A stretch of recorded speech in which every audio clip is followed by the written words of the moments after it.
Hi witches! So today I am going to be talking all about venerating your ancestors on Samhain. Now I know I talked about this earlier in the month, but I said I was going to go a little bit more in depth, and that is this video. So one of the things, I'm just going to jump right in because why not? One of the things that I really highly recommend for anyone who does want to do ancestor work, especially on Samhain, is to create an ancestor altar. So I love altar building, it's like my favorite thing to do, but it's also really practical. By giving them that space in honor and remembrance, it just really venerates and shows your ancestors like how much they mean to you, which is something that I think is very prevalent and important, especially when we're talking about Samhain. Now, an ancestor altar does not have to stay up all year. I know there are like concerns about that. My working altar, like the altar that I use on a pretty much daily basis, changes all the time. Like I don't usually have like one setup altar for my working altar. I have other set altars like my tarot altar, my self-care altar, and all of that. But an ancestor altar is something that is kind of interchangeable. If you just want to set up for Samhain, perfectly fine. If you want to keep one up all year round, that's awesome too. I love that. I know that there are people who have altars for their ancestors, and I think that's really nice.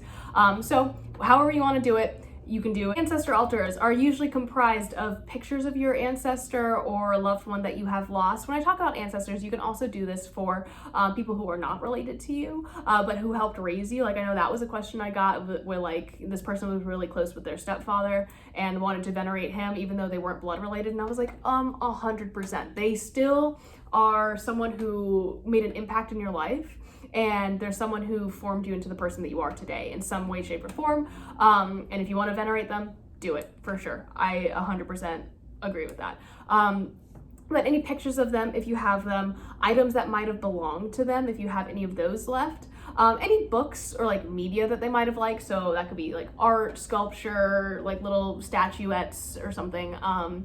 It could be jewelry, it could be a movie that they really liked, or like a picture, like a poster from the, you know, like a little tiny one or something like that, that they really liked. It could be a letter that you wrote them. You can add maybe a letter that you wrote to them, especially if this is done in a ritual space where you cast circle, you write them a letter and then leave that on the altar during Samhain. I think that's like a really beautiful practice that you could do.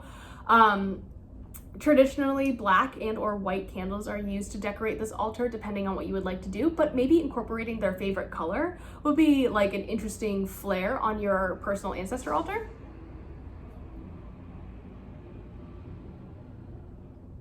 I also recommend using any symbols that they may be attached to. So animals, plants, like phenomena of weather, so I don't know, like sunshine or rainbows. So for example, my great-grandmother who passed in 2008 was like really like obsessed with snails, like garden snails. So for me, if I was making her an ancestor altar, I would be including like snail shells, maybe some like ceramic sculptures, because she was also really into ceramics. If I could, I would try to source it from like a local independent artist from California, because that's where she grew up. And she was like very much into like supporting local artists, and she was a neat lady. That is how I would personally at least start the setup of my ancestor altar to my great-grandmother. So yeah, any sort of plants or animals they are attached to, anything that, you know, really just reminds you of them. If they had a specific perfume, maybe buying like a small bottle of that perfume, or if it wasn't necessarily a perfume, but more of like an aroma, like let's say someone smells like lavender all the time, putting lavender on your altar would totally be a great offering to them. And working with them beyond just setting up an altar in a place of remembrance, like I said, writing a letter to them would be a great ritual act, but also doing divination of any kind with them. So tarot cards, pendulum, scrying, whatever you want.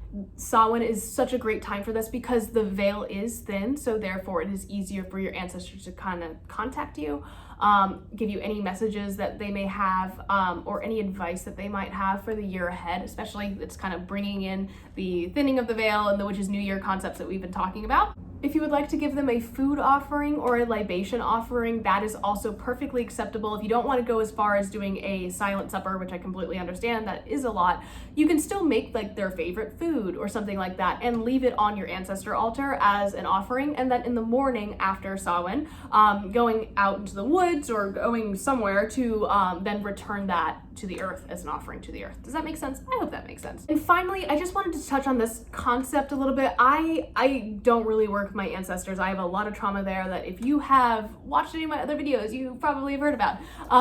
So I really don't do a whole lot of ancestor work yet. However, I do want to honor the person who built the house that I live in. My apartment has really just been like a really safe haven, I guess, for me. And a lot of the house is the original. So like the floors that I'm walking on right now are the original floors. They've been like painted over, I guess, or like touched up, but they're still like the original floors of the house. Like a lot of the house is like itself, right? Or it is like the same as it was when it was built in the 1920s. So what I would like to do is kind of just say thank you to the person who built this house. It kept me safe during the pandemic.